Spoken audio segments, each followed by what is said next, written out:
Okay, good morning, or if you're east of here, good afternoon, or if you're way east of here, good evening. My name is Mark Feit. I am a principal software engineer at Internet2. I'm also a member of the perfSONAR development team. And today's topic is Know Your Limits, or how to configure the limit system in pScheduler. Oops, just a minute.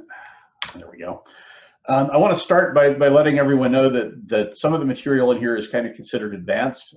It's mostly of interest to administrators of perfSONAR rather than to end users. But having said that, end users might find it useful for understanding diagnostic information and other things of that sort. So by all means, if you're an end user, hang around. I'm sure you'll pick up a few interesting tidbits out of this as we go through. We're going to discuss three main things today. I'm going to do a little bit of an introduction to the limit system and just some basic information about how it works and where you configure it and that sort of thing. The bulk of the presentation will be spent discussing how to put together a limit configuration file and what goes into that. And we'll also spend some time on diagnostics and debug, which is how to understand some of the things that come out of the limit system, and also how to test the limit system out without having to load it onto a system and play with it. So we'll start with the introductory material. Additionally, if you have questions, by the way, please feel free, if you're on the Zoom client, please feel free to either raise your hand or poke them into the chat, and I will make an effort between sections to stop and see if there are questions. Oops. Okay, so I think the obvious thing to start with is discussing what it is that the limit system does. And there are really kind of three main things that it takes care of. The first thing is identification of who is requesting that pScheduler run a task. So somebody hands you a request to run a measurement for you, and this phase this part of it is actually done in two phases called identification and classification, and that's just really sort of the who's asking part. The second major phase, or the second major section of this, is the imposition of restrictions on what can be run, and that's done in two phases called limits and applications. And the third part actually happens between classification and limits and applications, and that is called rewriting, which is the process of making changes to the incoming task request before making decisions on whether or not it will be allowed. And we'll talk a little bit about some use cases for that in future slides. I want to also speak briefly a little bit about the trust model in pScheduler, just so you understand how the limit system interacts with both the requester and the limit system on other pScheduler systems. Pretty much every test you run, actually every test you run, is going to have what's called a first or a lead participant. We refer to the things that are involved in making a measurement as participants. And the way the trust model for that works, for example, if you're doing something that only operates on one end, such as a round trip time measurement or a trace, the lead participant, the thing that gets asked to do the measurement in the first place, has to trust the requester. So there has to be something in the limits that says, I will allow this requester to run this test. Additionally, its secondary job, when there are more than one participant, which is the case in tests like throughput and a couple of others that were developed for the purposes of kind of debugging the system and exercising the infrastructure. But the lead's second job is to make requests of other participants if there are any. So in the case of throughput, where you have two participants, someone will make the request to the lead participant, which in throughput is usually going to be the sending end. The lead participant will either give it a thumbs up or thumbs down. If it gives it a thumbs up, it will go ask the other participants, hey, I've got somebody asking me to do this. Would you like to participate in this with me? And the other participants will take a look at it from the perspective of the lead participant asking them to do that. And they have to either give a thumbs up or a thumbs down. And obviously, you can't do a test unless all the participants involved are okay with it. So there's sort of a transitive trust thing, which basically says that other participants will trust the requester if they trust the lead. So the model is sort of, if you trust your requester's judgment, I will trust you as well, and we'll run the test on your behalf. Limits get evaluated at 2 points during a task's life. The first is when it's first submitted, and that's based on the task specification, which includes things like what kind of test it is that you're going to run, and also what the parameters of the test are. Secondly, after the task has been submitted, the second time that limits are evaluated is when scheduling runs. And that involves a little more information. The task specification can be looked at again, or is looked at again. And the proposed scheduling time and task duration are also looked at as well. And the purpose of that is to allow limits that do things like maybe restrict certain tests from being run during maintenance windows. So if you have a maintenance window Sunday mornings from 3 to 6 a.m., you can restrict testing during those times. And it's also handy for doing things like if you have a repeating test that maybe runs once an hour that you don't want running during your maintenance window, then the limits will simply prevent those from running during that maintenance window, but outside will be just fine. As far as what's considered for evaluating limits, there are again three major categories of things that are looked at. The first is called hints, which is information that pScheduler was able to gather about the requester. Now, initially, and we built the system with 2 hints built in. The first is the IP of the requesting host, and the second is the IP of the server where the request arrived. We will probably in the future, as we have the time and resources to do it, look at other things such as being able to do things like authenticated users. A couple of people have asked if it would be possible if we could do things using in common or some other federated authentication system. And the hooks are kind of there for that. It's just a thing we have to develop. So hints may expand in the future. Things like knowing where the request arrived is useful for doing things like segregating based on requests that arrived at a management interface versus a testing interface. The second major part is the task type and its parameters. We've talked about that before. It's just a big blob of JSON with all sorts of information in it. And the third part, again, only when scheduling runs, are the proposed start time and the proposed duration. So here you can see on the right, there's an example of what those look like. It's just standard ISO 8601 timestamp and duration. So this just says we're going to do this September 5th at 15:19:08, and we're going to do it for 27 seconds. The limits themselves are configured in a file which is stored under /pscheduler, and the file is called limits.conf. There are a couple of semantics about its existence that are important to note. The first is that if the file does not exist, there are no limits enforced. So if there's no limits.conf file there, then pScheduler will allow any test that you ask it to do.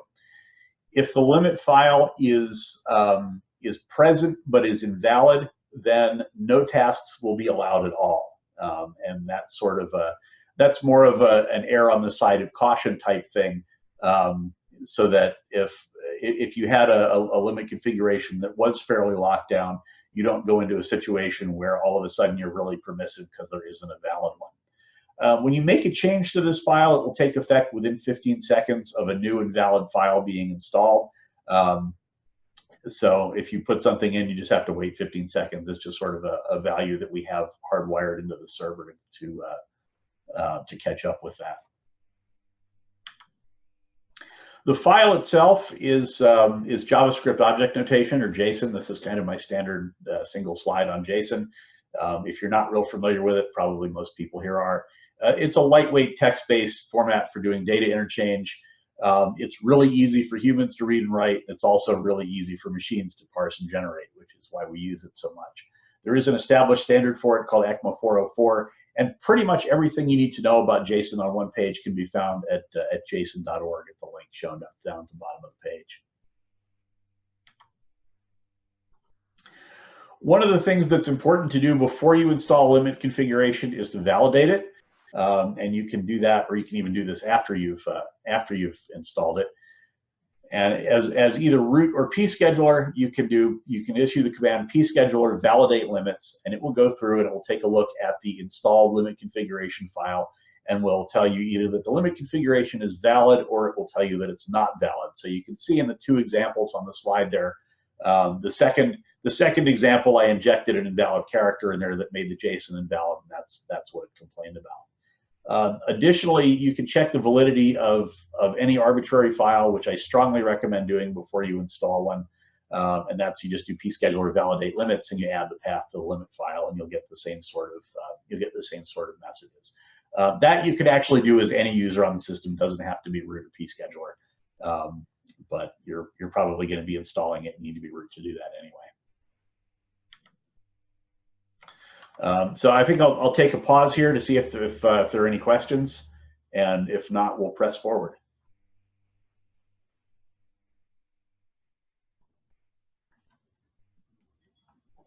Okay, well, hearing none, we'll press forward and we'll take a look at what goes into a limit configuration file. As I mentioned before, the limit configuration is just a big, huge blob of JSON.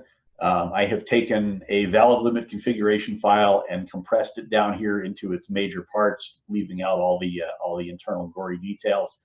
And you can see there are 6 sections here. We're going to talk about these. We're going to talk about these one at a time. Some of them are arrays. Some of them are one of them is an object. One of them is an integer. And we'll go through here and cover them all one at a time. So the first section that you'll have in any limits file, in any limits configuration, is the schema section. And the schema section just indicates what version of the limit file format is being used. Periodically, we make changes to the schema.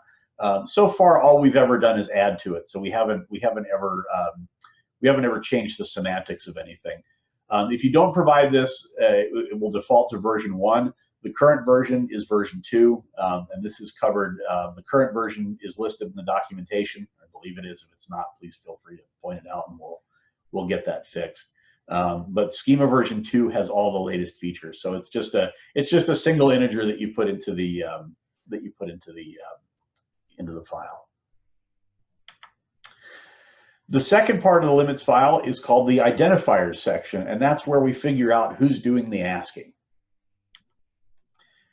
So for every check of the limits, pScheduler will go through all of the identifiers and will produce a list of all those that identified or evaluated true.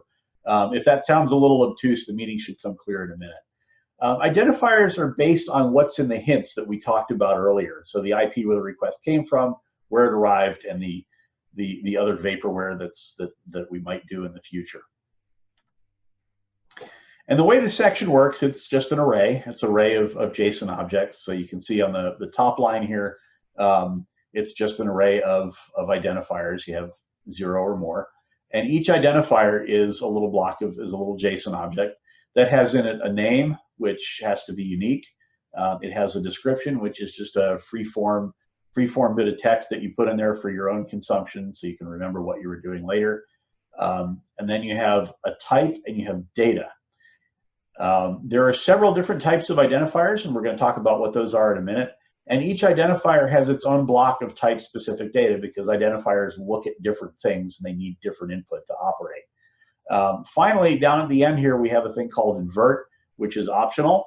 Defaults to false if you're not there. And all it does is it just inverts the result so that if something identified and you want it not to identify, you can put this in here and it'll do that for you. There are 8 different types of identifiers. There may be more in the future. I actually just got an idea for one yesterday that based on a discussion on the user list. The first one is probably the simplest one. It's kind of the pathological case, and it's called always, and that evaluates true every time. That really only has one use, and that's to have an identifier that always turns on or is always triggered so that you can do things like use it to apply defaults. The second is called hint, which does matching on text matching on the hint values. By the way, all of these are documented in gory detail in the documentation, so I'm not going to go over the specifics of most of them, but I will talk about what a few of them do. The next 2 are called ip-cidr-list and ip-cidr-list URL.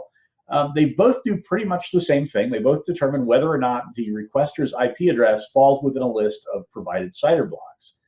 The difference between the 2 is that ip-cidr-list takes a hardwired list of IP blocks or CIDRs so that you can say, for example, you could say you want to identify requests that came from one of the RFC 1918 private networks. You could put a list of those right there, and it would always evaluate against those. The second version does the same thing, except that instead of having a hard-coded list, it downloads the CIDR list from an external source using a URL. There's some additional parameters for this to let you do things like define how often the list is refreshed and how often a download is retried if it fails. This is really handy for things like the ESNet, for example, publishes several of these CIDR lists, one of which is a list of the systems that they, or the blocks that they believe to be part of the research and education world. So, for example, if you were trying to identify requesters that came from the R&E space, you could download that list using this limit, and then you could use that to identify hosts that are within R&E. So the last four here, the fifth one is called ip-cidr-list. Good question here from Jason Watt. Where does the downloaded CIDR list get saved? The answer to that is that it's retained in memory. It does not get saved anywhere. It's just something that's held in memory, so that whenever a piece of the API that does the downloading, or that does the match starts up, it downloads a list, and then it just keeps a timer and re-downloads it periodically. So probably you don't want to do something that's truly massive, but even the biggest of ESNet's lists are not that big. We haven't really had a problem with that. So Jason, hope that answers your question. So anyway, so the fifth identifier is called ip-cidr-list, and this uses there's an outfit called Team Cymru, if you're not familiar with them. They maintain a list of what are called Bogon and Martian IP addresses, which are addresses that you shouldn't be seeing. Essentially, you shouldn't be seeing requests from. So it's things like the RFC 1918 private addresses, the addresses that are defined for use in documentation, and blocks that have not been issued yet. Which I guess in the IPv4 space is not many, but in the IPv6 space it's quite a lot. So what this identifier does is it consults that list. And that's actually done using the services offered by a DNS. So if your perfSONAR node has access to DNS, then you'll be able to have access to this service as well. And this just simply determines whether or not a requester is on that list. And that's good for weeding out things that are obviously spoofed. The next one is called IP reverse DNS, which just takes the IP address of the requester and reverse resolves it to a fully qualified domain name and lets you do text matching on that. That's handy for doing things like if you want to do anything that's in the .edu top level domain, or perhaps is reverse resolves to something at your institution. If you're at perfSONAR.edu, you'd be able to match on that, for example. So that's actually fairly straightforward. The next one is called JQ, which runs a JQ script with the hints as input and returns a Boolean. JQ, if you're not familiar with it, is a scripting language that is designed for processing JSON. It's very powerful. It's very flexible. There's actually on the perfSONAR YouTube channel, there is a previous one of these seminars where we discuss how it's used in great depth. The final, let's see. Okay, so the final one is called local IF, and that determines whether or not the requester's IP is bound to an interface on the local system. And that's useful for doing things. Typically you don't want to restrict you don't want to restrict testing that's submitted from the local system, because somebody's logged into it, they're on the command line, they're sort of authorized to use it anyway. And this is a way to determine whether or not the requesting IP is actually on the local system. I mentioned inversion before. This is just sort of an expansion on that.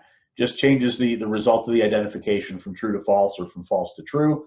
And I think I kind of mentioned this a second ago. This is, for example, a use case would be identification of hosts that are not within your organization. So if your organization is example.net, you could match on that using the reverse DNS identifier, and then flip the result. So any host whose FQDN does not end in .example.net would identify as being outside the organization. So I'm going to go over a couple of examples, just what these would look like in real life. This, again, is the pathologically simple one, always. So for example, the one on the left always identifies its name is, so we gave it an identifier called everybody, and that identifies for everyone. And that's just the type always. You'll notice that there is data there, but it is empty. The always identifier doesn't take any data. You just have to give it an empty object. On the right is the same thing, just with inversion. So this one's called nobody, and it doesn't identify for anyone. It's actually not particularly useful, but it is sort of a nice example of what invert would do when you put it in there. Here's an example with ip-cidr-list. This is something that I cited before. This is sort of the manifestation of it, if you will. So we give it a name, which is private. We give it a description, again, just for the sake of humans reading it. The type is ip-cidr-list, and then the block of data contains an array called ciders that just has a list of strings that show the list of IP blocks that you want to match on. These work for IPv4 and IPv6. They can be CIDR blocks, they can be individual hosts, doesn't matter. And as I mentioned before, this has a companion called ip-cidr-list URL that simply downloads the list and matches on that. Here's another example. This is with the JQ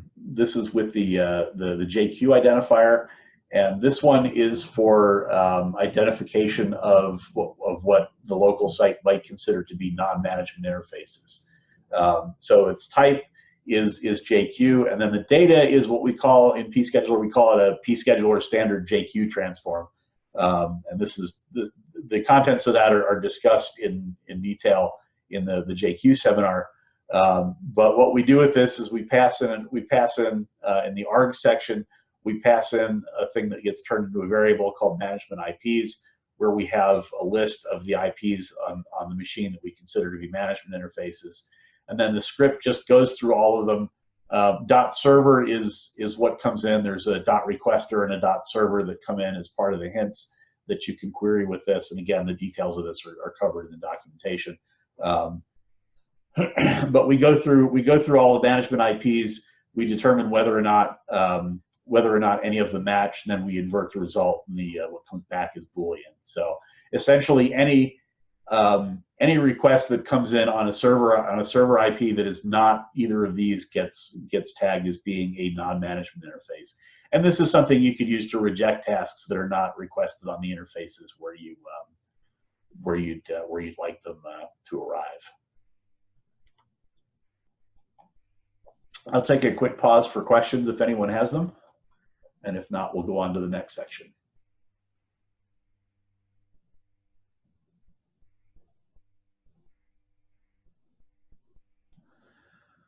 Okay, so hearing none, we'll talk about classifiers. And classifiers are just a way to group the identifiers just take the identifiers and kind of classify them into groups. The format for this is pretty much the same as it was for the identifier section. There's a section in the overall blob of JSON called classifiers, and that's just an array of the JSON objects that you see in the bottom half of this. So in this case, you have a name which is trusted, and a description, again, same sort of thing, as you saw in the identifiers. The difference here is that it has an item called identifiers, which is an array of all the identifiers that you want to group into this classification called trusted. So for example, you might trust all of your local interfaces, you might trust hosts that are on campus, you might trust identifiers that are of your research partners, and possibly your network providers. So really all this is it's just simple name grouping, and there's really not too much more to it than that. And this is handy because that way you can use different types of identifiers to identify different things. For example, local interfaces, you could use local IF. On campus, you might use the reverse DNS and match on the FQDN. And then partners and network providers, you might match with CIDR blocks, for example. So this just lets you take all those things and sort of group them together. And if any of these identifiers are present in a request, then part of the information that will get collected is that this requester was classified as trusted. If none of them identify, then this classifier won't be present in what gets passed down to the rest of the system. Any questions on that? That was kind of a short section, but it is what it is, I guess.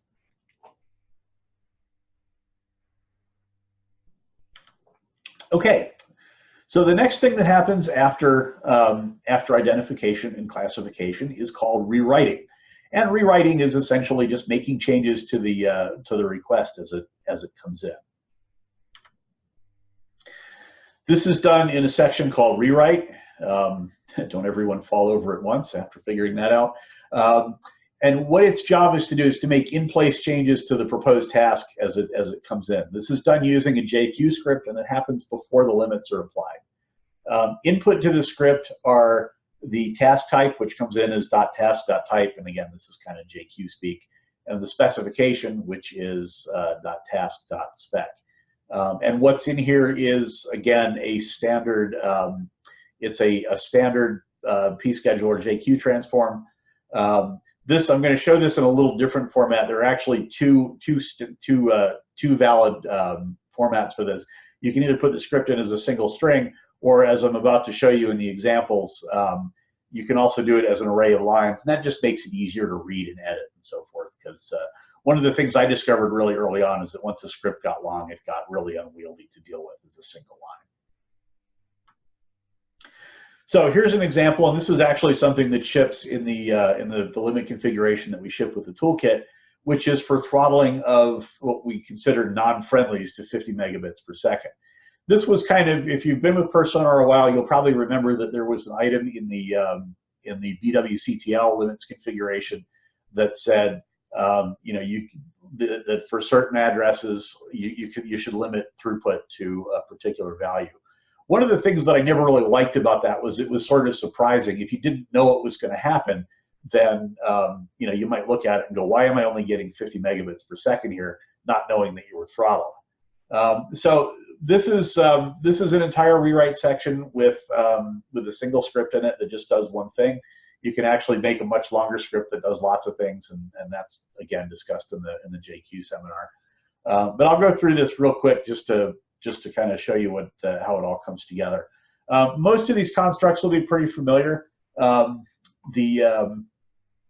kind of fundamental tenet of JQ is sort of based on pipelining, and you'll see a little bit of that in a second.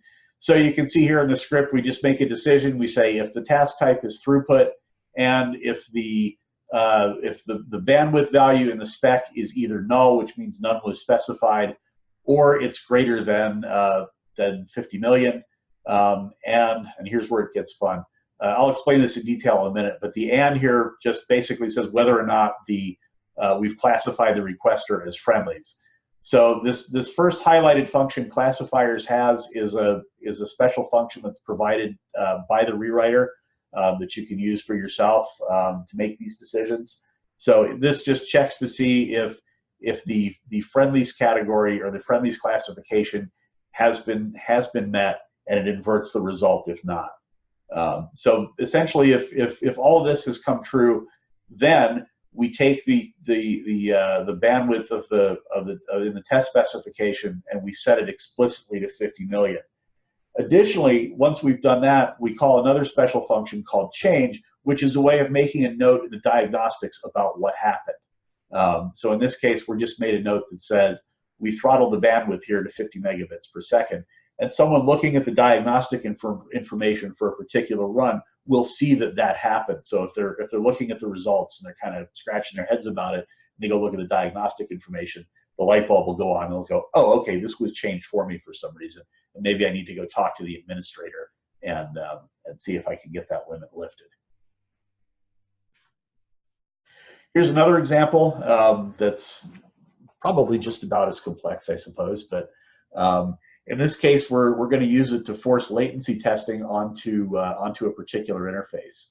So the first thing that we do in the script is we save the task type into a variable called task type, and then we look to see if this is a little backwards, but it's sort of the way you have to do it in JQ. We made a list of the things that we consider latency, and there are two types of tests in pScheduler that do that: latency and latency BG. So we check to see if that list contains the task type. If it does, then we change the source to an address or to a host name that's perhaps our latency interface. And that way, if they specify a source, if maybe you have a throughput interface as well, this will force it onto that interface. And of course, we use change again just to make a note that that we force the use of that interface. So again, someone looking at the diagnostics will see that. And of course, there's an else dot here, which just basically means don't change the information as it comes through. Any questions on that?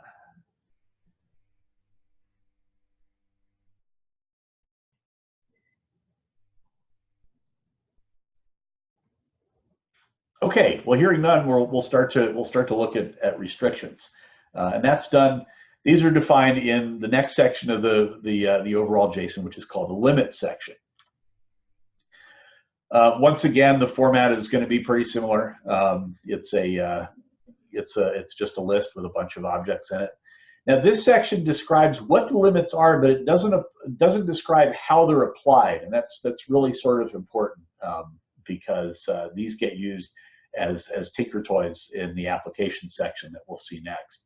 So each limit has, again, same thing. It's just a JSON object that has a name and a description.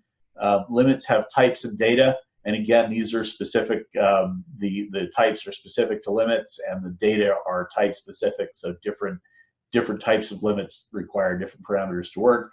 And again, there's an optional inversion in here, so you can flip the result if you want to. There are 6 types of limits. The first one is pretty straightforward. It's called pass-fail, which just lets you force passing or a failure of a limit. I think I actually wrote this before I put the invert switch in. So theoretically, you could actually just have a pass limit, and if you wanted it to fail, you could simply invert it. But I decided to leave it alone just as a historical artifact.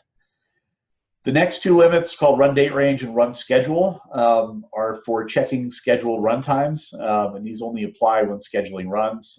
They're completely ignored when the task is first submitted because there is no temporal element to those.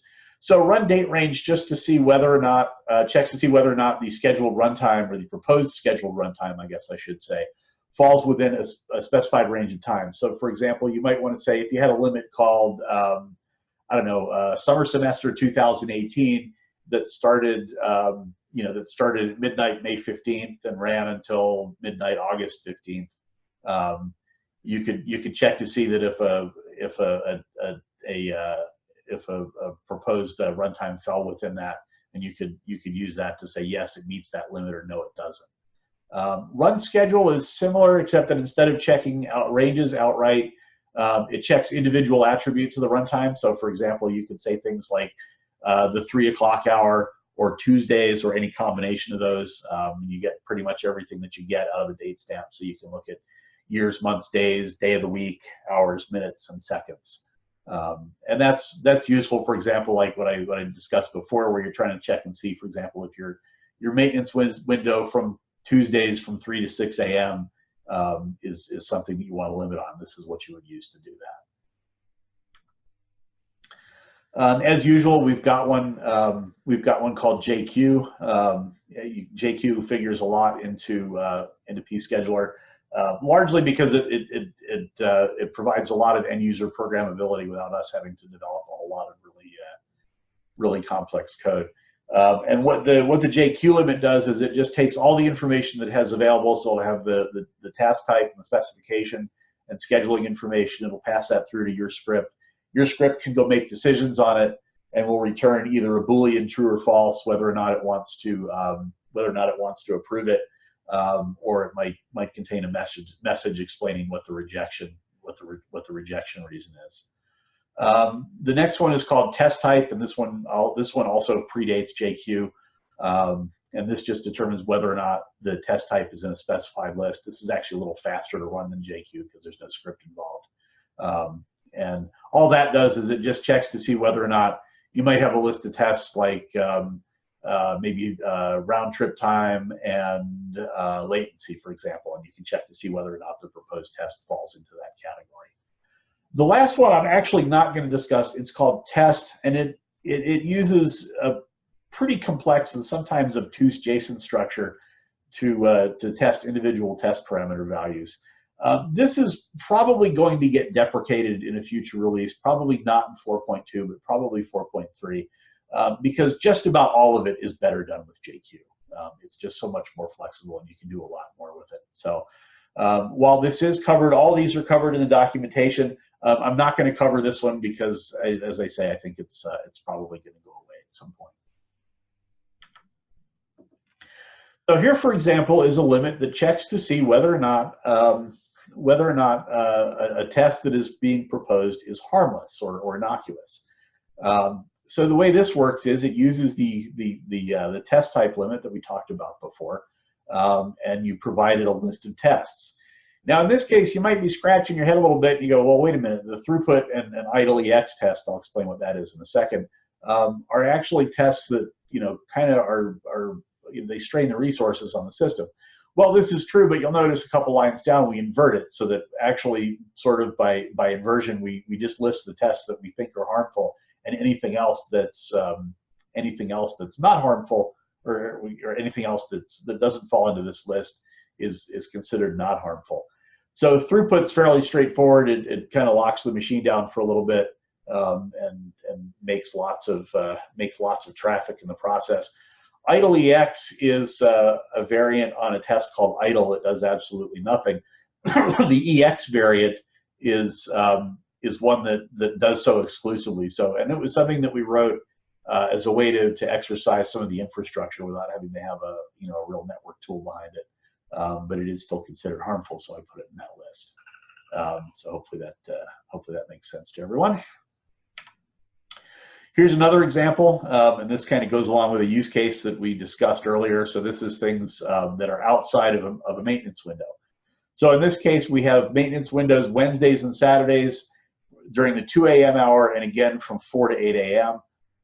So again, you have a name here, you have a description, and then you have a type, which is run schedule. Talked about that before. And again, all these are documented in gory detail in the documentation that you can find on docs.perfSONAR.net. So in this case, the data for this is that we picked out a weekday. So we have 3 and 7. Those are kind of the ISO standard numbers for those. And then we have a list of the hours. You can either put in individual hours, so 2, for example. And you can also put in ranges. So this is anything during the 4 through 7 a.m. hours. There is a switch in this one called overlap that determines whether or not the run would overlap with the window or with the specified times, or if it's completely contained in it. You would use that, for example, if you wanted to say, well, it's okay if we had a test that started beforehand and ends during the maintenance window, but we don't want to put in any additional tests that start during the maintenance window.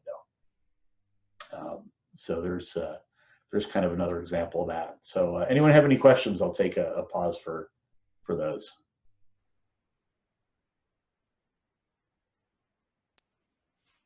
What the heck, I'll ask one. How do you enumerate the test types or the task types? Is there a way you can do that ahead of time, or is that just in the documentation?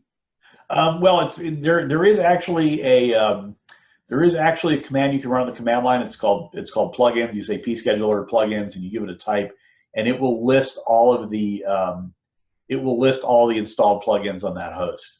Additionally, there's a switch in it that you can use to tell it to go ask a different host, because all this is all done through the pScheduler REST API. So you can actually take the command line tools and redirect them to go query other hosts. Great, thanks. Sure. Okay, anything else? And I appreciate that this is a little bit of a brain dump, or maybe it's a lot of a brain dump, but there is a lot here. Okay, so finally is the application section, and this is where the rubber really starts to meet the road. And this is where we take the limits that we defined, and we take the classifications that we figured out, and we take the tests that we rewrote, and we apply the limit. So this is kind of the culmination of all this. The ultimate result of this is that you're going to give either a thumbs up or a thumbs down that says yes, we'll do this, or no, we won't. Everything in this section is called an application. It's tied to a certain classifications. So as I kind of alluded to before, applications for requesters that don't fall into the classification that you specified are simply ignored. So for example, if you're trying to do an application against, say, trusted requesters, and the requester is not in the trusted classification, then that whole thing just gets ignored. On the other hand, if you're trying to do one against hostile requesters and they are in the hostile, they are in the hostile classification, then they will get, excuse me, they will get that application will be processed against them. The application section is a list. I'll show you an example of this in a second, but it is a list and it gets evaluated in the order specified until one finally gives a thumbs up and passes. So this is what the application section looks like. Again, this should be familiar by now. So we have a section called applications, and it's just an array of these JSON objects that you see down here on the bottom half of the slide. So these have a description. They don't really need names because they're done in order. You have a classifier which says which classifications this application applies to. So anyone who shows up in the guest classification, which might actually just end up being everyone, might be a default that you set up so that you have you have an identifier that identifies that everyone, and you throw that into a classifier called guests, and that will give you a classifier that you could match on everyone. And you'd usually with this you'd put it down at the bottom someplace so that if there are other sort of more permissive things, they get processed first. So the third section is called apply, and what apply does, these are the actual applications of the limits, and you can do multiples of these, but I'll start with one. So this says require any, and then you give it a list of limits. So for example, in this case, for our guests, we're gonna say that they have to pass a limit of either being one of the innocuous tests. So if they want to do something like round trip time or latency, that's cool because it's not really gonna put the system under stress, and it's not really going to attack. It's not something you could really use to attack anybody. Or it has to pass the guest throughput limit. So for example, you might set up a limit that says we only allow guests to do throughput up to 50 megabits per second. So if they ask for a throughput test, it's not going to pass the innocuous test limit because throughput does not count as being innocuous. But they might pass if they ask for, say, 10 megabits per second. That would fall into the guest throughput limit because that limit might say, okay, it has to be 50 megabits per second or less. You can specify multiple applications here. And I'll show you. Actually, let me go to the next slide because it talks a little more about that. So the require part has four possible values that say how many limits must be met.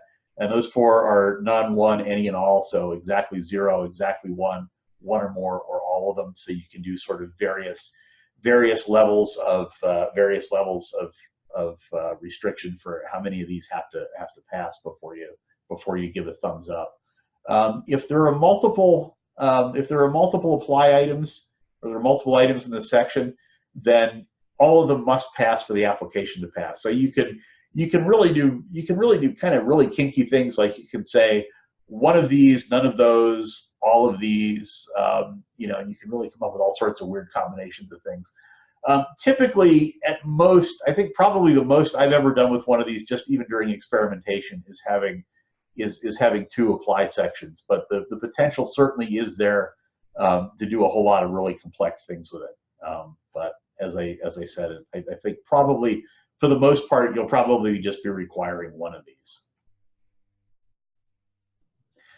Now, as far as processing all the applications go, as I mentioned, when the first application passes, the task or run that's being proposed gets accepted.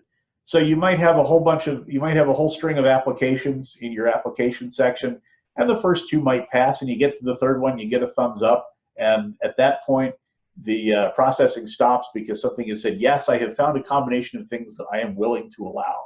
The rest of them actually do get processed, and there is some internal things that make notes of that make note of what passed and what failed. That's not really, as far as the behavior of the systems goes, it's not really relevant, but it is something that happens. Now, on the other hand, if no application passes at all, e.g. you fall all the way to the bottom without having applied one of these, then that's a thumbs down and the task doesn't get to run. You know, as shown here, if all the applications fail, you fall off the bottom, nothing said yes, denied, do not pass go, do not collect $200. There is additionally a way to stop processing early, and that's called stop on failure. And that's just an additional parameter you put into the application. When you set that to true, what will happen is processing of the applications will stop as soon as you hit a failure. Excuse me. So what that means, for example, if you have a, actually, let's see, I think I have a good example of this. Yes, I do. Okay. So here's a use case for this. This is for denying service to requesters that we know we absolutely do not like and do not want running tests on our system. You would use this very early in the applications list, probably up at the very top. So in this case, we're looking at the classifier of hostiles. And that might be something that was built out of identifiers of perhaps things that are on the Bogon and Martian list, things that are in maybe a list of hosts that we download from our intrusion detection system that say, these are the hosts that we think are attacking us, don't give them any, just don't give them any quarter in your system. So in this case, we have a very short apply list. We require that all of the limits specified pass. And in this case, we have a limit called never, which was set up to never be able to pass. So obviously, since never passes, this application will never pass. But because we put the stop on failure in here, processing of the applications will stop right there, and the task will get rejected, and that'll be the end of it. If the requester is not within a list of hosts that we don't like, so it doesn't trip the hostiles classifier, then this will not be evaluated. There will be no stop on failure, and future limits will be evaluated. The process just continues. So that's pretty much the end of applications. Any questions on that?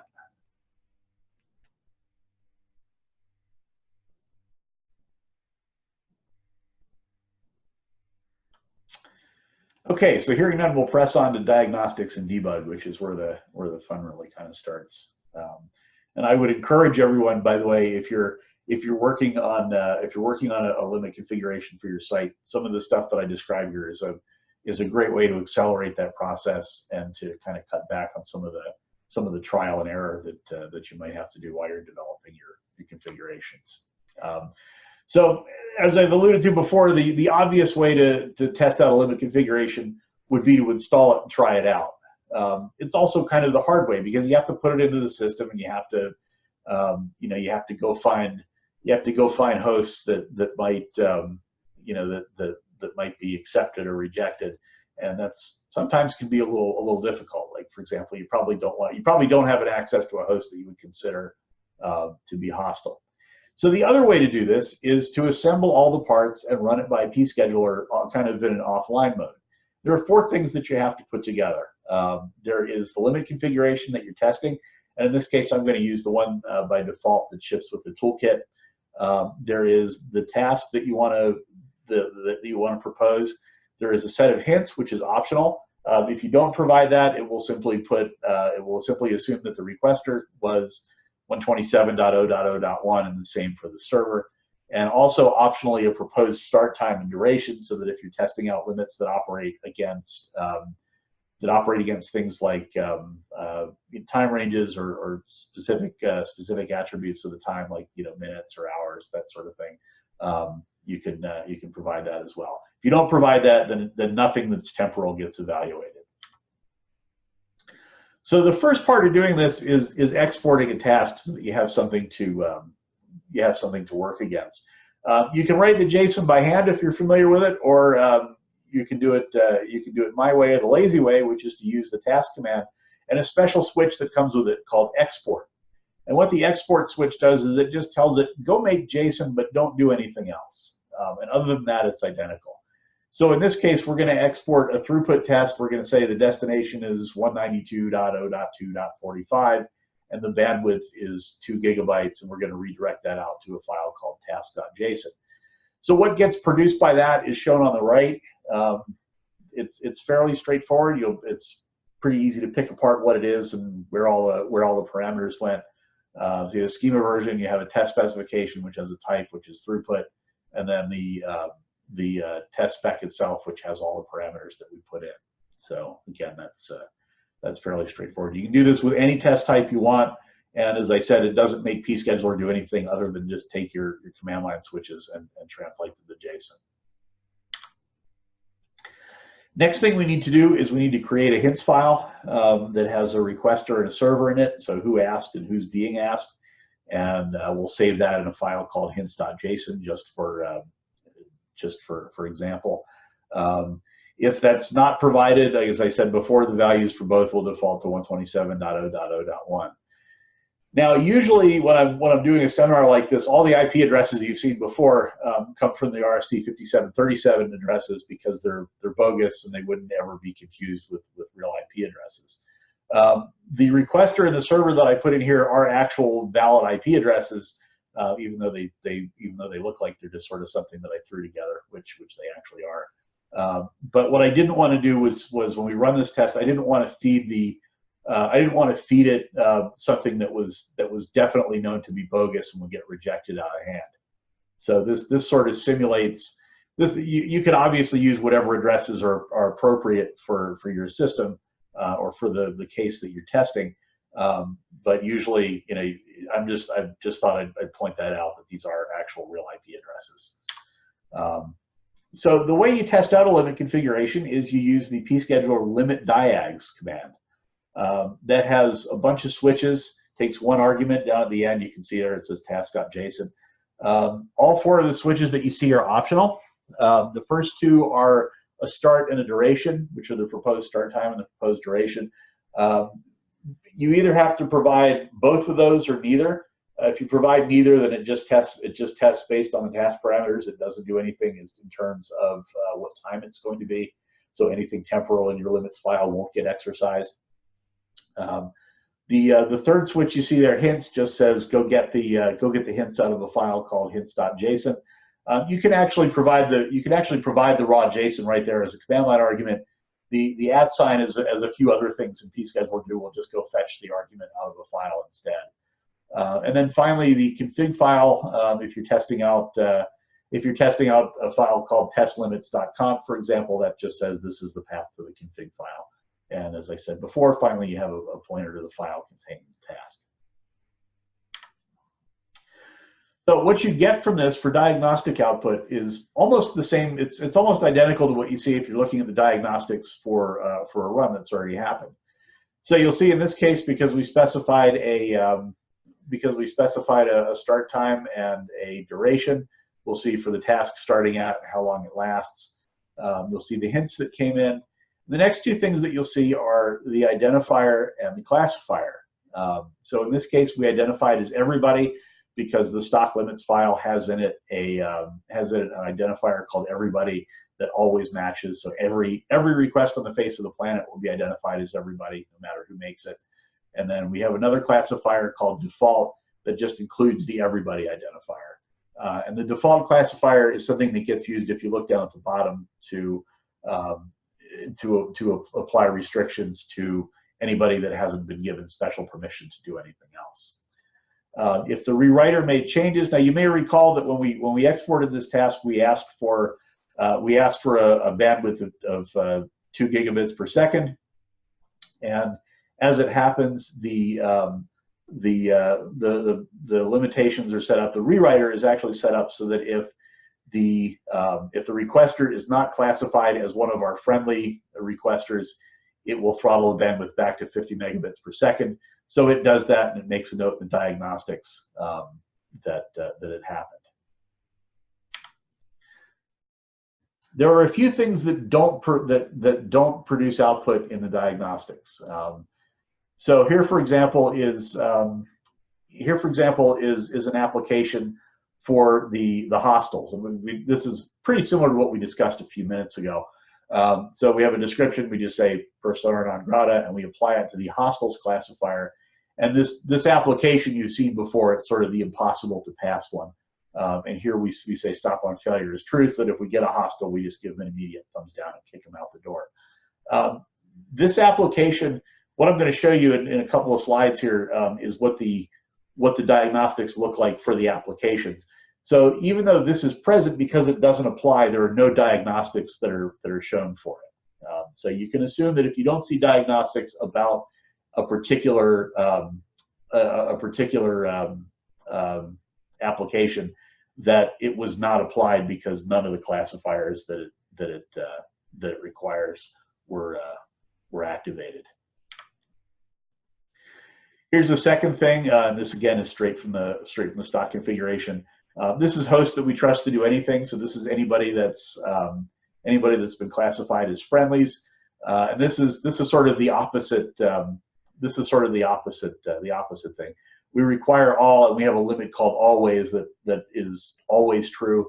So anyone who falls into the friendlies classification gets immediately allowed to do anything that they ask.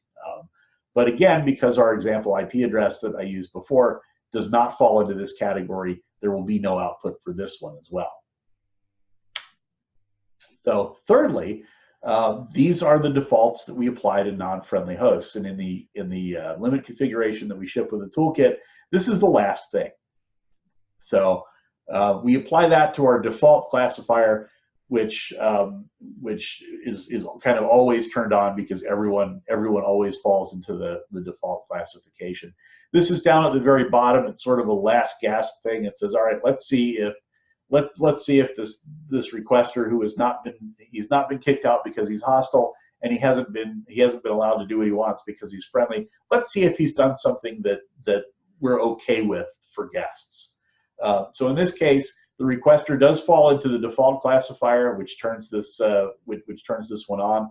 So we require that the requester pass, and the requester and his proposed task pass any of the limits, either innocuous tests, which are things that we think are harmless, throughput default time. Not quite sure why I have time in there. I think that might have been a copy and paste error. And then idlex default. And what these are set up to do, innocuous tests, I think is pretty self-explanatory. Throughput defaults, you might say, oh, actually, no, I do remember why time is in there. We might say that we'll allow guests to run throughput. We'll throttle them down to 50 megabits per second, which was done in the rewrite section earlier. But let's say we only want to let them run for 15 to 20 seconds. So if they ask to do it for an hour and a half, the answer is going to be no. If they ask for 10 seconds, that's going to be okay because it's within what we asked for. And then finally, idlex default will let people run idlex tests, but maybe only for a few seconds, so that they don't tie the system up indefinitely. So for the request that we exported, for the test that we exported before, the diagnostics that you'll see for this are on the right side. So it'll show which application it was, and then it will show each application group. So there's only one here. So we go through it. We say group one. We say limit innocuous tests failed, which is true because it's not one of the innocuous tests, and that has a thing where we passed, but it was inverted. This is the example that we talked about a little earlier. The second one, the limit throughput default time passed because we didn't provide a default throughput time, so we're gonna just gonna say whatever the tool does by default is okay. That one passed, and then the idlex default limit failed because the test is not idlex. We don't care about that. Now, because this group wanted had the any requirement, 1 of 3 passed, which is great. That's the bare minimum that we need. 2 of 3 failed. We don't care about that. Just as long as 1 passed, we're okay. So this group passes, and as long as all the groups pass, the application passes. As long as we hit an application passes, we can say yes, the proposal meets the limits, and we're going to allow it. So that's actually pretty much all the material I have. I'm actually surprised that this went as long as it did. So I will now pause for questions, comments, or anything else anyone wants to discuss about this.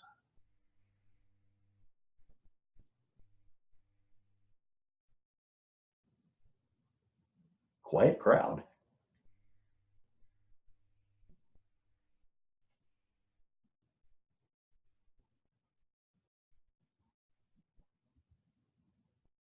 Okay, well, I guess hearing none, we'll wrap it up. I appreciate that this was a lot of information crammed into an hour. If you have questions about this, please feel free to drop us a line on the user list, perfSONAR-user@internet2.edu. Be more than happy to answer your questions. If you have if you have a use case that you're trying to put together, be more than happy to help with that as well. I should also point out that there is a set of examples of how to use the various parts of the limit system that ships with the system. You'll find that on most systems in its user share doc perfSONAR limit examples.